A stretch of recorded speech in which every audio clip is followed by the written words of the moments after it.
think we're about to go.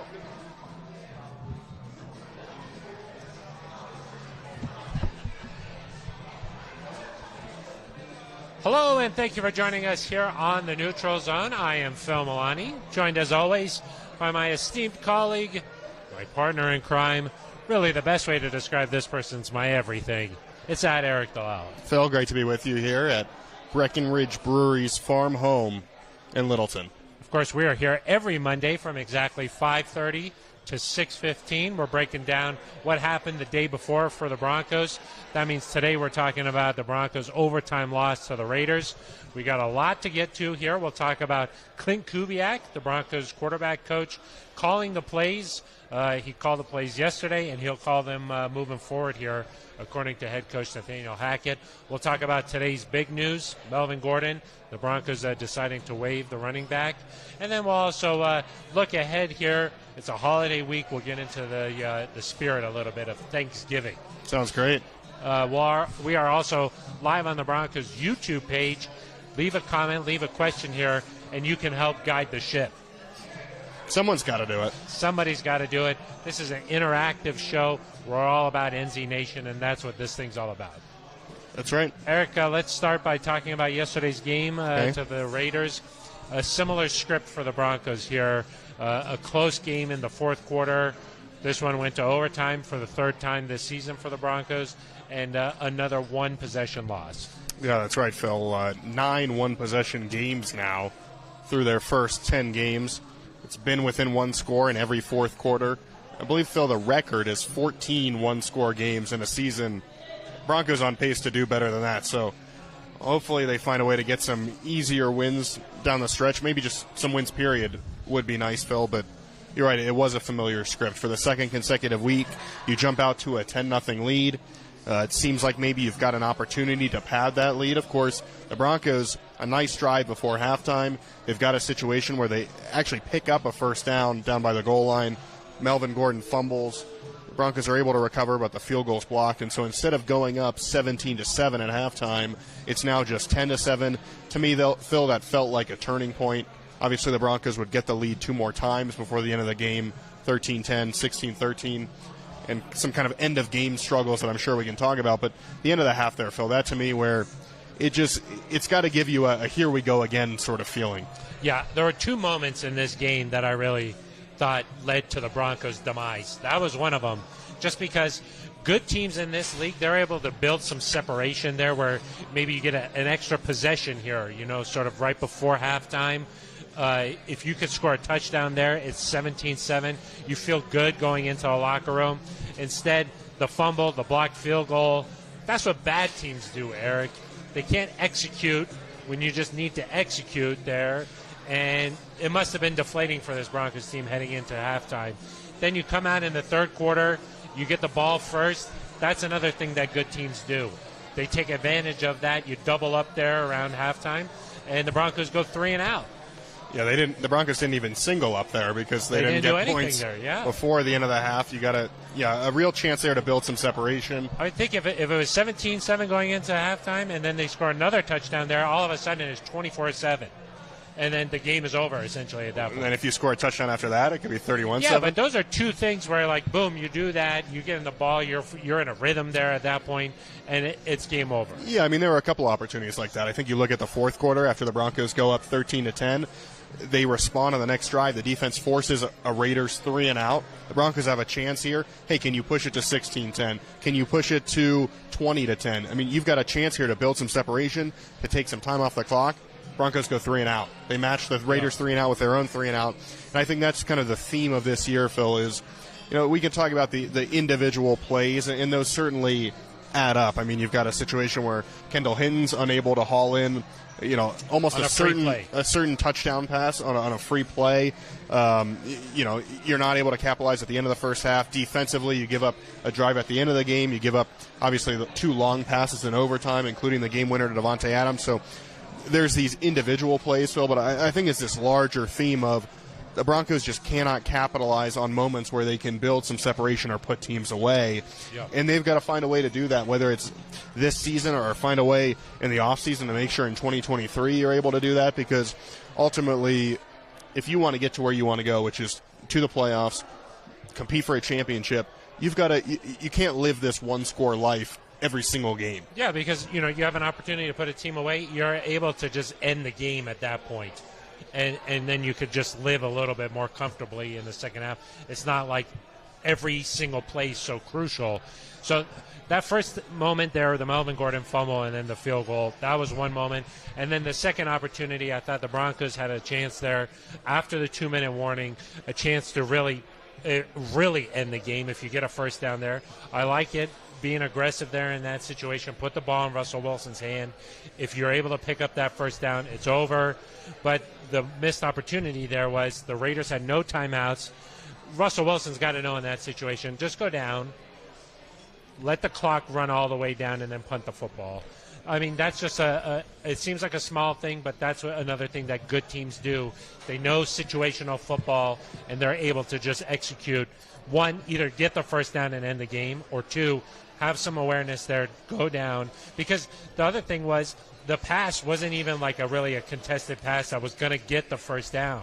It was just a pass into no man's land, essentially. So don't do that. Take the self-sack there, and then maybe you're in a better situation. Of course, the Raiders moved the ball down into field goal range extremely fast after that, but who knows what happens if they're facing a little bit more pressure there to start the next drive. Yeah, I mean, I would say that you're right there, that the Raiders moved the ball so quickly down inside the 10-yard line. The Broncos actually got the ball back with a chance of their own to make something happen there before the end of the game. So I'm not sure if those 40 seconds make a difference or not, but you're right. You've got to you want to see this team execute the right way. Yeah. Run the plan the way that it's intended and see if that helps. I would say one little bone to pick there in terms of that final series. If you are going to be aggressive, Phil, do it earlier. Do it earlier in the first, maybe first down, second down, because the Broncos get that run from Latavius Murray to pick up a first down, and then they go run, and then pass on 3rd and 10. And at that point, it's very clear that, hey, if you're going to be aggressive, we have to go for a 10-yard pass or, throw it short of the 6 and run. But, I mean, it's very clear what they're trying to do there. Whereas, say you run it on first down, now it's 2nd and 10. Okay, well, let's throw a short pass here, see if you can pick up 5 or 6 yards. Catch them off guard a little bit. Now you've got a chance to either run it or throw it on 3rd down. You give yourself more options. You don't back yourself into a corner. You don't tell the defense what's coming. And so that's my small bone to pick there. If you execute the runs there too, so that it's not 3rd and long. But it's easy. I think in that situation, the defense is daring you to beat them with the run, daring you to beat them with the pass because they're low in the box. They're trying to get a stop. So maybe if you threw it on first down, get even just 6 yards or something like that. That to me makes a little bit more sense. Or Phil, the clock didn't run down all that much between the second down play and the 2-minute warning because I think the clock was at like 2:08 or something like that. Yeah, maybe just throw on that down. Throw on that down. The play might last long enough that gets you to the 2-minute warning anyway, so you're not really wasting that much time. Yeah, that's true. I think those are things to consider too. I don't think it solely comes down to that 3rd down play. Yeah. But like you mentioned, you just want to see them execute the proper way in that situation. Broncos not able to do that. And then, of course, the defensive breakdowns, 2 plays, obviously, the Davante Adams touchdowns, that sticks out too. But really hard to just blame the defense in this game when the Broncos continue to have such a hard time scoring points, just 16 points yesterday. It's the first time all season the Raiders held an opponent under 20 points. Yeah, and listen, we can talk about how the defense wasn't quite up to the same caliber that it has been. It allowed Josh Jacobs to run for 100 yards. He, for whatever reason, Phil, looks like Walter Payton whenever he plays the Broncos. Davante Adams goes over 100 yards, nearly 150. But still, the Broncos allow 16 points in regulation. And so I'm at the point, and I think I said this on the post-game show, Phil, that you do such a wonderful job of Broncos hosting. post-game live. That's right. You do such a wonderful job. Thank you. You're welcome. But I feel like there was sarcasm there. No, but not at all. It's very genuine. But Thank you. I would say that until the offense, if the offense scores 27 or 30 and the defense lets you down, then I think it's fair to say, okay, well, what happened there? They can't take advantage. If the Broncos go up 17-7 at halftime, Phil, and then come out and even put a field goal up and it's 20-7 and the defense then blows that lead, I think it's fair to criticize a little bit. Yeah. But to me, this defense is playing in a one-score game the entire time. It has to be perfect the entire game, essentially, or else the Broncos are going to lose. And they weren't able to be perfect, but to me, it's less about the defense. It's more about this offense has to find a way to score. Just get to 21. I mean, just that would be enough in a lot of these football games. And until they do that, it's hard for me to look at the defense and say, man, you didn't do a great job. There are issues, certainly. The pass rush hasn't been as good. K'Wan Williams, you missed him in the slot, but it's hard for me to blame the defense at all. Yeah, I mean, things were not it was not the usual Broncos defensive performance there. I, for one, thought that when the Raiders got the ball to start overtime, I was like, well, nobody's scoring a touchdown in this one, so this might be okay, but lo and behold, a breakdown there. Well, they called a great play. I mean, Davante Adams has been running the dig route the whole game, runs a double move, Pat Surtain gets beat, but it shouldn't have come down to one play. Yeah, exactly. It kind of gets into Joe Polzer's question here. Joe Polzer, thank you very much for the question. We should have doubled Davante Adams. What do you think about that? Do you think the Broncos, they were playing a lot of zone? Maybe another question to add on to Joe's here is just, should they just have said, hey, PS2, Davante Adams, best on best, let's see what happens. We'll live with whatever happens in that situation. Yeah, I mean, I think you have to decide, do you want to change your entire defensive scheme, what you're doing? Obviously, teams have played a lot of zone coverage in general this year because it limits the over-the-top play, or it's supposed to. Obviously, didn't work out. Did not happen. Didn't work out super well in this one, but that's why teams are playing zone. Offenses have struggled to score against zone defenses.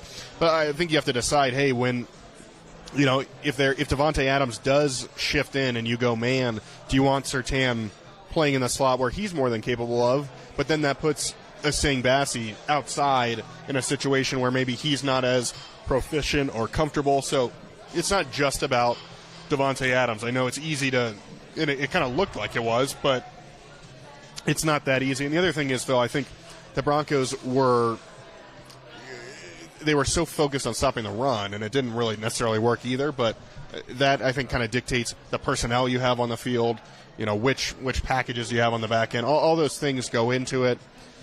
And listen, again, in terms of regulation, they gave up just 16 points. That should be enough. I would say, with the exception of that overtime drive, the defensive plan was kind of let these guys get their yards, but they're not going to beat us, and it kind of worked. I would say sometimes you just have to credit the other team a little bit. I thought that Josh McDaniels, as tough as this is to swallow, called a heck of a game, Eric.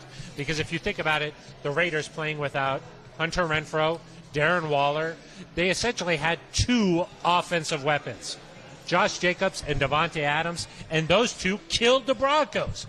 I mean, at some point you just have to say, hey, that was a nice job because you had limited weapons.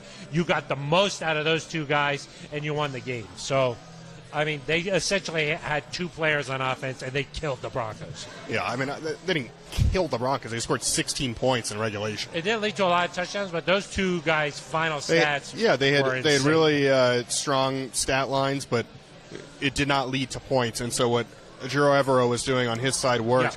Yeah. They have the best red zone defense in the NFL. Yeah, so when it came time to tighten, they did. Well, and they didn't even really get in the red zone a whole lot. I think they were 0 of 1, 1 of 2. I mean, it was not a successful. They weren't down there all the time. Broncos had a lot of drives where the Raiders would get to the 40 or the 30, and they would hold them kind of in that area. And in terms of, I do want to push back a little bit. I think there were plenty of plays that, in terms of if you're the Raiders beat writers on Twitter, Raiders fans were like, what was that play call? Especially early in the game. You didn't like it? Where there were some runs that were a little confusing. They schemed those two guys open. Well, but there were times, especially in the first quarter, where the Raiders were running the ball well. They'd get down to the 30-yard line. They'd throw it a couple times in a row, and then, boom, they'd have to punt. And so I don't know about Raiders beat guys, but I used my own two eyes, and I saw those two guys had great games. And they're the only two guys. At least if you're the Broncos, maybe you say, we'll take away one of those guys and make one of them beat us. And it turned out that both of them beat them. Listen, I'll take a 16-point. Yeah, of course. The final points, you would take that anytime. So, like we mentioned off the top, hard to blame the defense for this one. I just think it's a little extreme to say they killed the Broncos. They killed them. Okay, let's move on a little bit here. Mark Horning, hey guys, how's the mood around the facility today? What was the mood like, would you say? Ben Swanson was upset. Ben Swanson was crying in his office when I got in this morning. Yep. I said, it's okay, Ben. Just calm down. It's tough. The sun came up today. It's okay. Mark Horning also said one nice thing was to see the actual offense designed as executed. Hackett's been saying all season. We saw a little bit of that. Wanted to talk about the job that Clint Kubiak did as a play caller. The first opening drive touchdown of the season for the Broncos. It really seemed like they found some rhythm there, certainly to start the game. Yeah, I mean, I think on that drive, including a pass interference, Phil, they had 4 plays of at least 15 yards. Against the Titans all last week, they had 7. They had 6 plays of at least 15 yards in the first half. Things kind of stalled out in the second. They just had 2, but I thought you saw the team move the ball in chunks. There were some easy completions, as you love. But I love those easy ones. But then there were also some nice contested throws throughout the game. Russell Wilson found Cortland Sutton on a slant. He had a back shoulder to Cortland Sutton, an over the shoulder. I mean, they made some plays.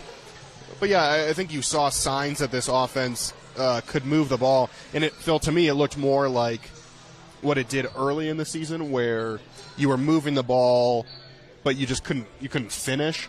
Whereas there was a stretch there kind of in the middle of the year, or middle of this start of the year, where you just weren't doing anything with it. And so it was a little bit encouraging, even though you don't score on that end of half drive, to see the team convert a big third down and get down to the goal line. That's encouraging. There were a couple other opportunities as well. But, yeah, I think you see some signs here.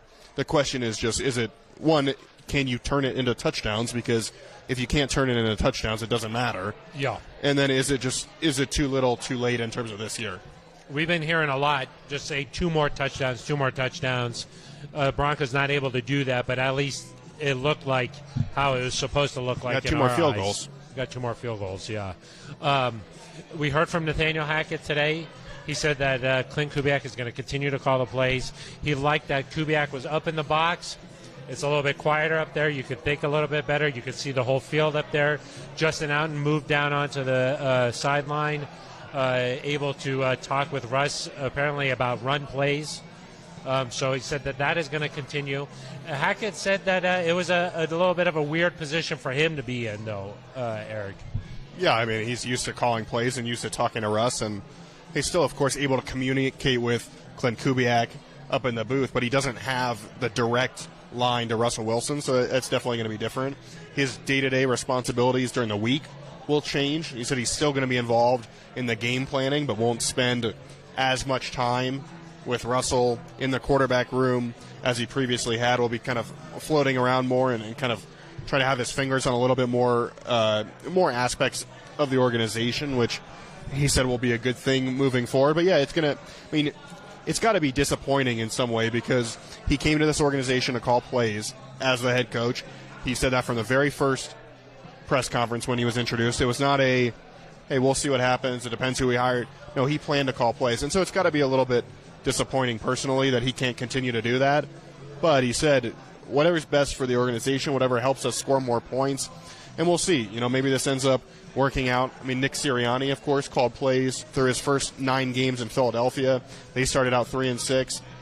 They saw immediate success and rebounded to go 9-8 and make the playoffs. I don't know that we're going to see that necessarily because of how tough the schedule is, but hopefully it spurs this team forward and gets some results. Yeah, it must have been a tough pill for him to swallow, just because you think that you're the best suited to do that for this team.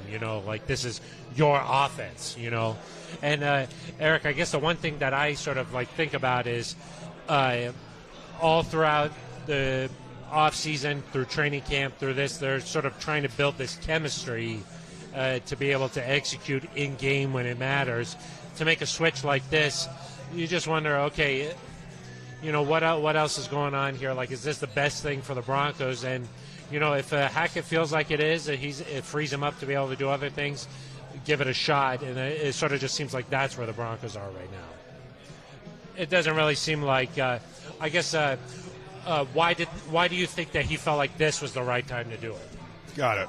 Well, he said that against the Jags, they thought they'd got something going. They thought that they had some momentum they could build on. That obviously didn't happen against the Titans. And I think at some point it doesn't matter, what you think could happen or what you think you're building toward. You've got to look at the results. And I think the bottom line was the Broncos were 3-6. The Broncos needed to make a change, find a way to score more points. It wasn't just that they were 3-6. It's that they were in all these football games. And if you could have scored just another touchdown a game, you're probably looking at a situation where you're at least 500. And so that's where Nathaniel Hackett said, hey, we've just got to change this and see if it can get better.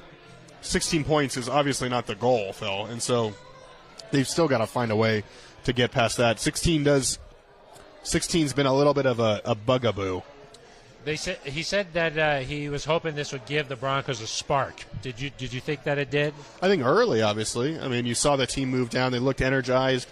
I just think that this team right now, and in part because, and we heard Russell Wilson talk about this a little bit, it's a journey to learn how to win. It's a journey to get to where you want to be in terms of success.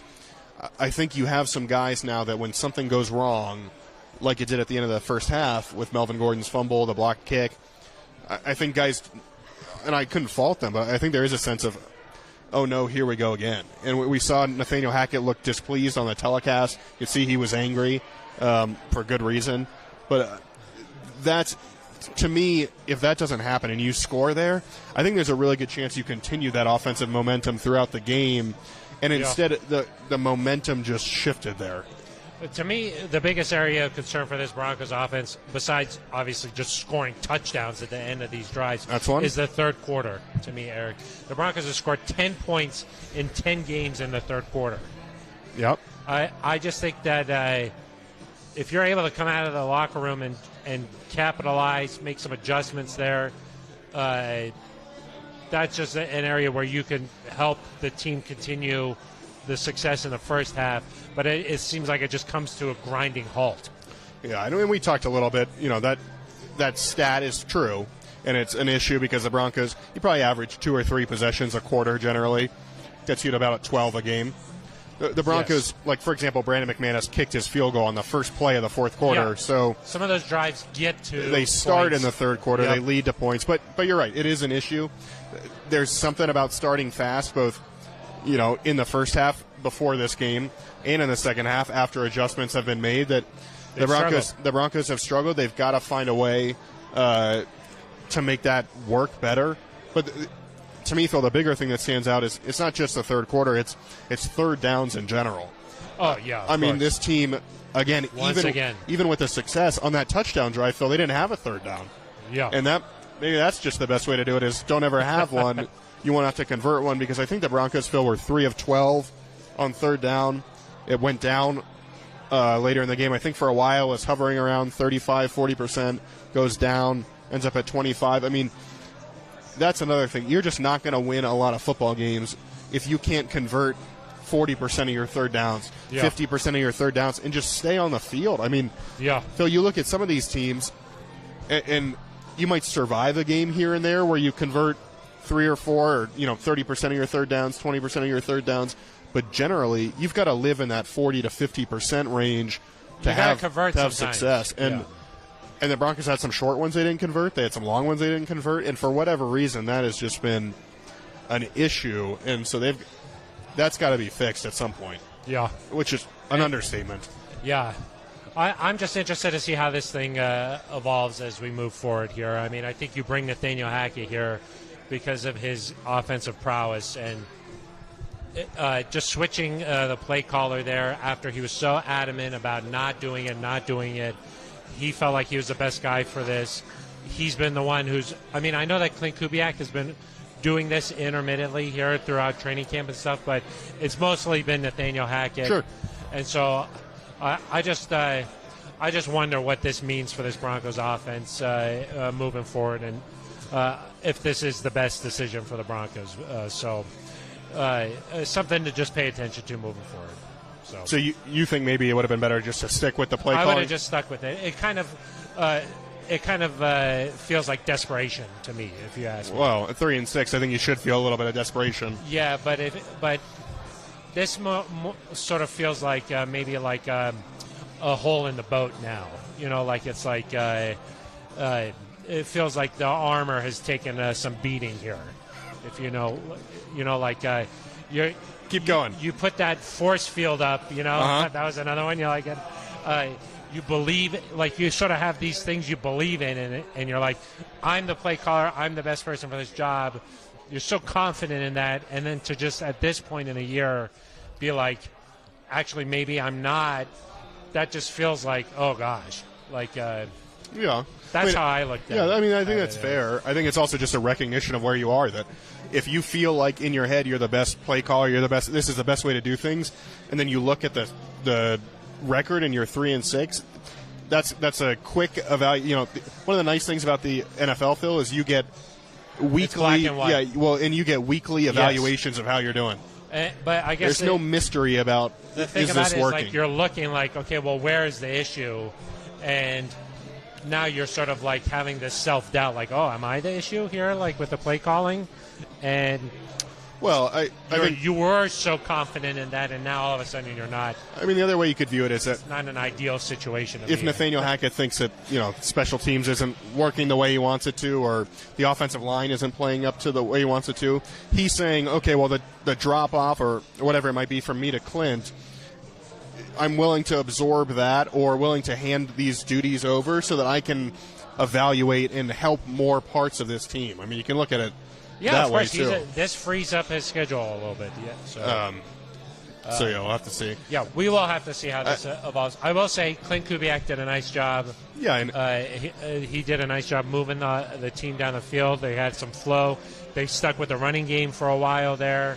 I think he did a nice job. Well, listen, we don't want to. Injuries are not an excuse, as we've said, but you had Cortland Sutton, and then your next best weapons were Greg Dulcich, who's a rookie and still figuring things out, and Kendall Hinton, who is doing a heck of a job, but is probably not the intended wide receiver 2 for any NFL team. That's what I'm saying about the Raiders.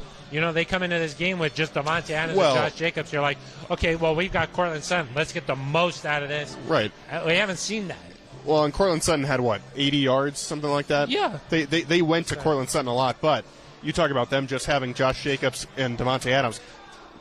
No shot at Cortland Sutton. Davante Adams is the best wide receiver in the league, and Josh Jacobs is having a hell of a season. And Josh Jacobs is better than anyone the Broncos have at running back right now, and so they might have only had 2 guys, but those guys are probably better than who the Broncos have. Yeah. I mean, they've got an all-pro receiver and potentially a Pro Bowl or a running back, and so yeah, I mean, if he keeps going like this, he could be an all-pro running back. Right, and so the Broncos don't have either of those things available, and so it's just 2 guys, but they're really good players. Let's kind of talk about Melvin Gordon a little bit here. We got a couple of questions. MPAC 18, maybe it's MPOC 18. Why was Melvin Gordon in the goal line package there? And then R.J. Kincaid said it should have been Latavius Murray in the goal line. We got Jonta Baxter. Jonta, thank you on a live show. He goes, I can't believe I finally caught a live show. Keep up the good work, boys. Do you think Latavius Murray and Marlon Mack can spark this offense? So a lot of questions about where the running back situation is right now. Let's first off start by why was Melvin Gordon in the game there? Well, listen, he does have a nose for the end zone. I mean, 19 touchdowns on the ground as a Bronco in 2.5 seasons, 3 through the air. Good stat. 22 touchdowns. Somebody did their research. That's a lot of touchdowns, Eric. I think he's had at least 8 touchdowns on the ground in 5 or 6 consecutive seasons. I mean, he has shown a knack when you're close to the goal line to find that hole and get through. I mean, we talked about this back when Javonte was healthy. Who should be in there near the goal line? Kind of miss those days, huh? Yeah, I don't like to talk about it. And listen, at that point, Chase Edmonds had gone out with an injury. You've got 2 backs. Latavius Murray cannot carry the ball every single time. He cannot be in on every single play. It's not how it works from a running back rotation, especially how the Broncos like to do things. And Latavius Murray's an older back. He's an older guy. He's played a lot of football. I mean, Melvin's an older guy, too, at this point now. But I will say this. If Melvin Gordon is on the roster, then he needs to be able to be used. I mean, if he's there and he's dressed, you got to be able to use him. Yeah. You can't be like, oh, I can't give the ball to this guy. He has got a fumble problem. He hadn't fumbled in the game, though, up to that point. In this game? Yeah, in this game up to that point. So you can't just be like, oh, well, he does this, so I can't give him the ball here. You can't fumble any time, Eric, so you can't be like, oh, I'm in the goal line. That means he's out. I mean, if he's on the roster, you got to be able to use him. Yeah, I do think that's an interesting point. I wonder if, typically teams leave running back rotation, so their running backs coach.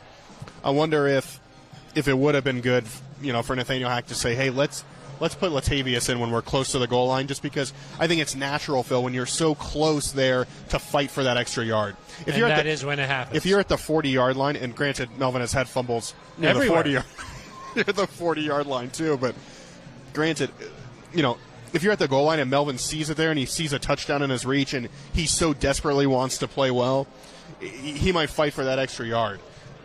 In this case, it might have been better if you just said, hey, we're going to play Latavius near the goal line. Obviously, that didn't happen. Melvin loses the ball. And at this point, it's almost like, I don't want to take a shot at a guy for no reason, but do you remember a few years ago, back in maybe 2018, when you don't want to take a shot, but I feel like one's coming. It's not a shot. It's a remember when. It's okay. a TBT. Yeah. Okay.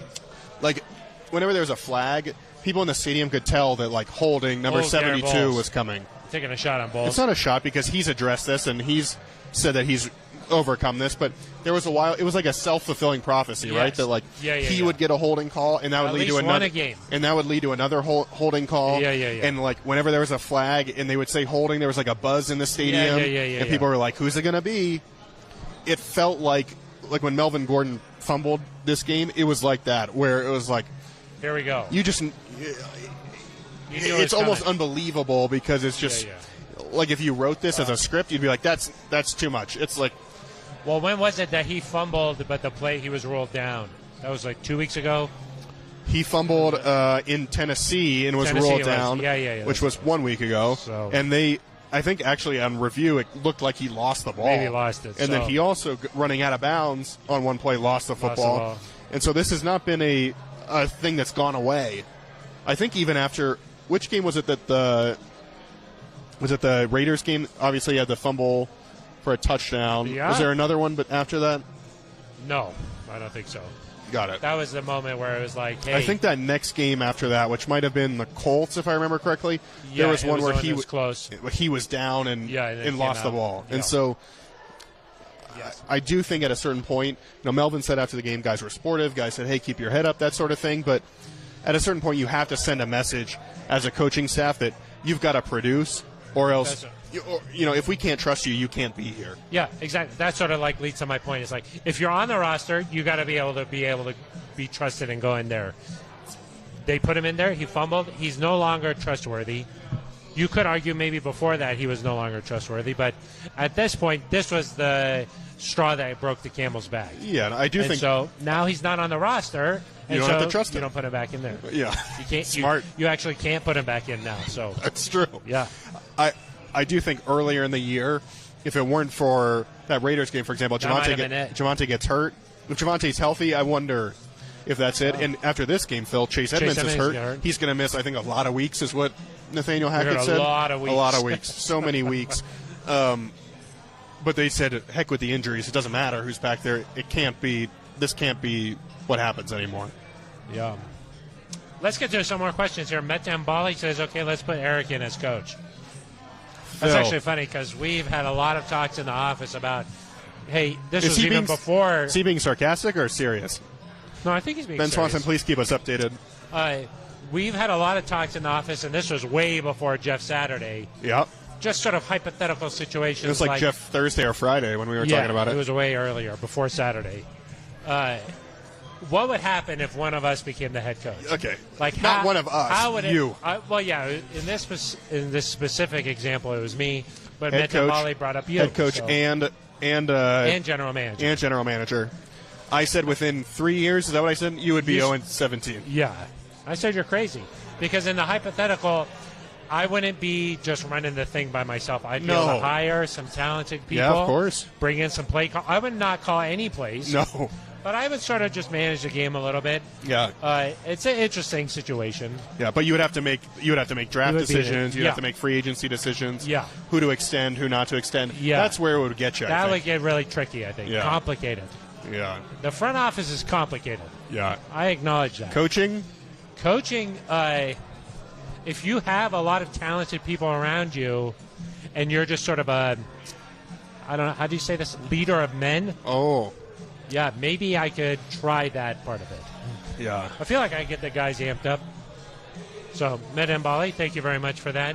Cole Freeman, in this Thanksgiving week, what are you two thankful for? What do you think Nathaniel Hackett and Russell Wilson are thankful for? Oh, boy. You want to take that one? What am I thankful for? I meant thankful the for second part. the neutral zone. Yep. This community here where we're able to talk Broncos Yep. in a free way. You know, we're allowed to just sort of, it's an open dialogue, you know. Yep. It's a forum. I enjoy that. It's a forum. It's a marketplace of ideas. It really is. It's almost like it's like the Twitter of podcasts. Yeah, exactly. So I'm thankful for NZ Nation. I'm thankful for Ben Swanson. Yeah. I'm thankful for Amanda Gerlich. Yep. I think Gerlach. Gerlach. Yeah. And then also friends, family. Friends, thankful. family, I'm pets. thankful for pets. Part of the family, really. Yeah. I mean, I'm thankful for that. Let's talk about Nathaniel Hackett and Russell Wilson are thankful for. I think Russell Wilson is probably thankful for a new beginning here in Denver. You know, like this is an opportunity for him to create a fresh start. It hasn't started the way that he's wanted it to, but as he says many times, it's about the journey. Yep. And I think that he's thankful for the opportunity to be on this journey. Yeah. And Nathaniel Hackett, he's probably thankful for the opportunity to be the Broncos head coach. He's been the NFL his whole life. His dad, a longtime assistant coach. So just this opportunity, I think he's probably thankful for that. Yeah, and I think it's easy to take shots at a head coach, easy to take shots at a quarterback, you know, say they should do better, say they need to be better, say it's unacceptable. All that's true. That's fine. I will tell you, Phil, it's clear how much these guys want to get this right. Put a lot into it. Nathaniel Hackett puts a lot into this. Russell Wilson puts a lot into this. Nathaniel Hackett has, wanted this for a long, long time. He doesn't want this for himself. He wants these guys to be successful. And so you do hope that at some point they're able to make this work and get going a little bit. Cole Freeman says, what do we think Aric and Phil should buy for themselves on Black Friday? And then orange-colored glasses says they need to get new quarter zips. That is true. Yeah, neither one of us wearing a quarter zip you today. Give me a quarter zip, and then maybe they said some new neutral zone Q zips coming Cyber Monday. Oh, sure. Cyber Monday. Make those. Can't forget about just get this on a little QZ. That would be really nice. That could be really nice. Let's talk to marketing about this. Let's figure that out. Ben Swanson? Jill is here. Jay? Yeah, Jay. Jill, thank you. We know that this is your favorite podcast.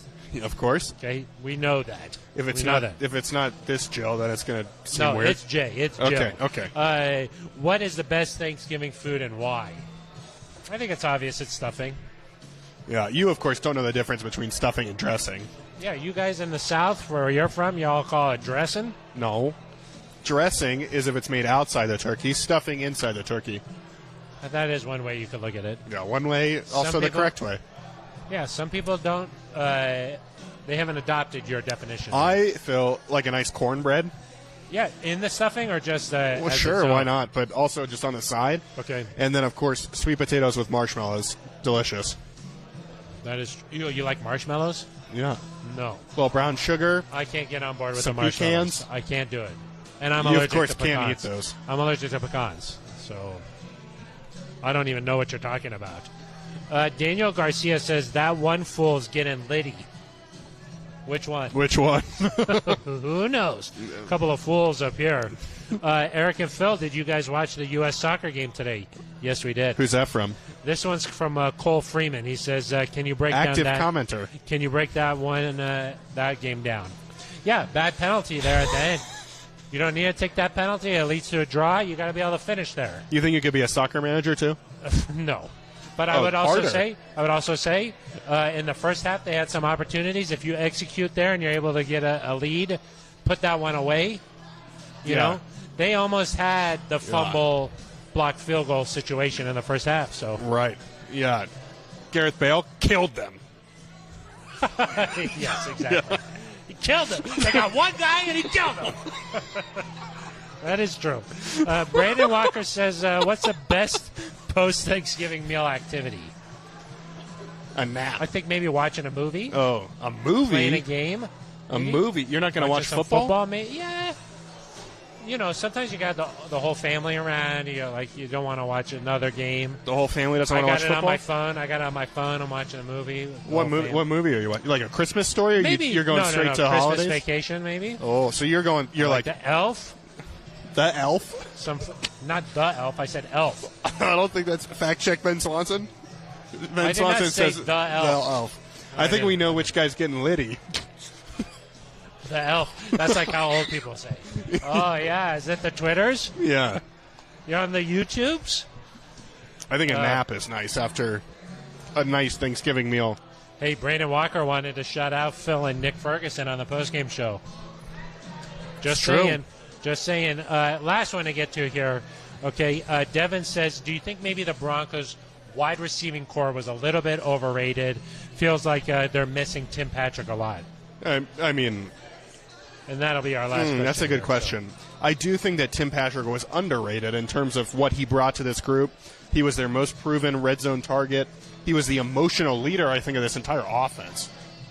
And so losing... Fiery guy. Fiery. Punched a Raider in the face once. The other wideouts don't seem quite as fiery as Tim. Not as fiery. Cortland's a quiet leader. Yeah. I think Jerry Jeudy is still figuring things out. Obviously, he's frustrated with the way the year has gone.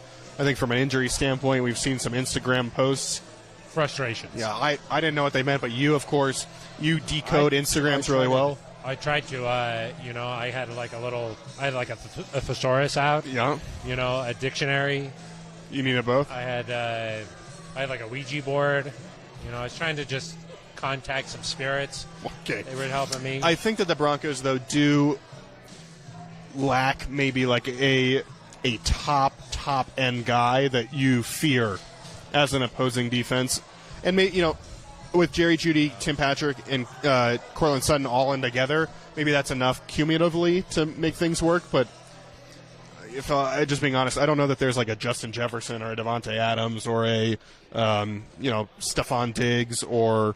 I think the idea was for Jerry Jeudy to sort of develop right, into that. And it hasn't necessarily worked out that way. It's not unfolded like that. And so people talk about right tackle moving forward.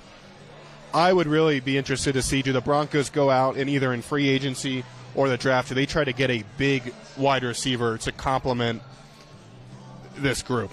Yeah, it'll be interesting because before the season we were saying, hey, Russ has all these weapons. Yeah. And then now at this point in the season... Well, before the season we said he has these guys with all sorts of potential because we didn't know what they were because they never had a quarterback. It hasn't worked out that way. Is it the offense? Is it the players? Is it, what is it? We don't really know. It hasn't worked. But, it wouldn't surprise me if the Broncos go out and try to get some weapon. I don't know if it's a receiver or a running back or a tight end or somebody that, if you're a defensive coordinator, you're sitting there going, how do we stop this guy? Yeah. Because I don't know that the Broncos have that right now. Yeah. Agreed. It's going to be a very busy offseason for this Broncos team because the results haven't been there. Broncos country, NZ Nation, obviously upset. A pressure-packed offseason because one season going not the way you want is one thing. You can't have this happen again. You cannot have this happen again. Agreed. So, all right, that's going to do it for us. We're going to have another episode of The Neutral Zone coming out on Thanksgiving Day. Wow, that's a time when people typically consume podcasts. That's what I like to do after a meal. Yeah, we should have said that. We didn't even mention that. Yeah. Goodness gracious. Eat a lot of turkey, turn on the neutral zone, and we'll put you to sleep. The whole family gathers around, you turn on the neutral zone. Yeah. On the transistor. Exactly. Grandma, come quick, the neutral zone's on. Exactly. All right, well, that's going to do it for us. We'll be back later on. Thank you to Breckenridge Brewery's Farm Home. That's right. They host us during the holidays. You want to be in a farm home. That's right. And that's what Breckenridge Brewery is. So we're here It's every lovely. Monday. Every Monday. Every from Monday. Exactly 5:30 to 6:15. That's right. About 6:15, right? Yeah, exactly. Yeah. Right about 6:15. So that's when we wrap up. We're also live on the Broncos YouTube page. So thank you for joining us here on Mondays. Thank you to Ben Swanson and Amanda Gerlach. Am I saying that right? I think so. How do you? Yeah. Yeah. Yeah. I think gross. that's correct. That is going to do it for us. For Aric DiLalla, I am Phil Milani. This has been The Neutral Zone.